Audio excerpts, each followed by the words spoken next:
আরে ভাই, দেখে তো চলবে।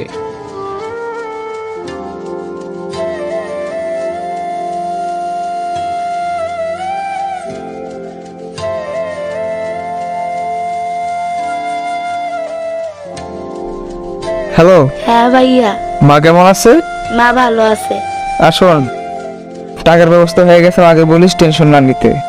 আচ্ছা ঠিক আছে। আচ্ছা।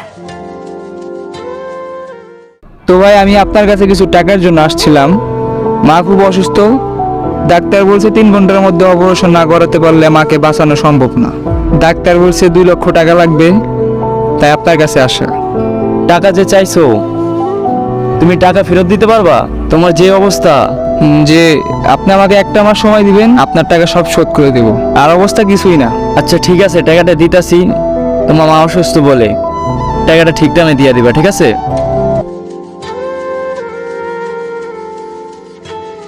এই নাও 2 লাখ টাকার চেক, ঠিক আছে? আর ধন্যবাদ, আসি তাহলে ভাই। হ্যাঁ, ভালো থাকবেন।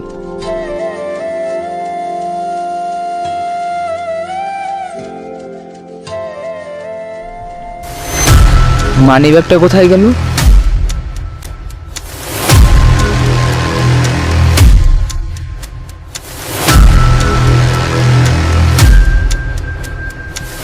Oh shit.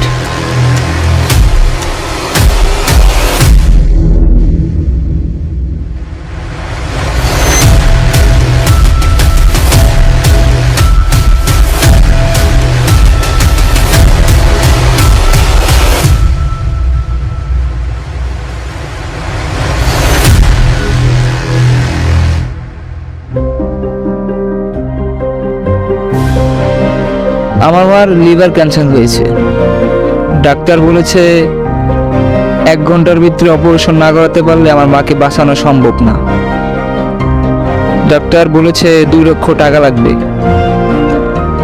টাকাটা অনেক কষ্ট করে জোগাড় করেছিলাম, কিন্তু এইভাবে যে হারিয়ে যাবে কল্পনাও করতে পারি।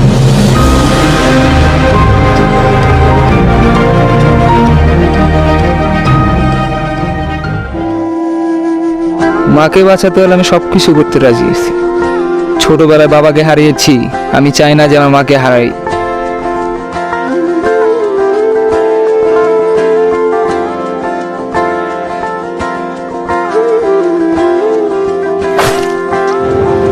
আরে ভাই, উনি তো মানিব্যাগ ফেলে রেখে গেছে। এটা তো আমার মানিব্যাগই। একটা চিঠি, দেখি পড়ে দেখি তো।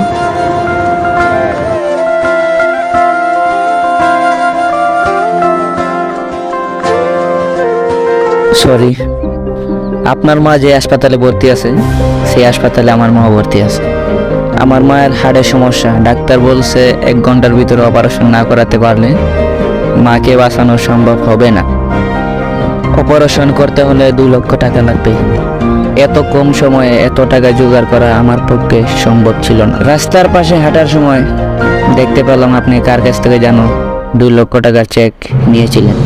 তখন আর আমার কিছু করার ছিল না, আমি এই কাজটা আপনার সাথে করতে বাধ্য হয়েছি। আপনি টেনশন নিয়েন না, আপনার মায়ের অপারেশনের টাকা আমি ডাক্তারের কাছে দিয়ে দিয়েছি। আপনার মায়ের অপারেশন শুরু হয়ে গেছে, আমাকে ক্ষমা করে দিয়ে না। ইতি মিজান।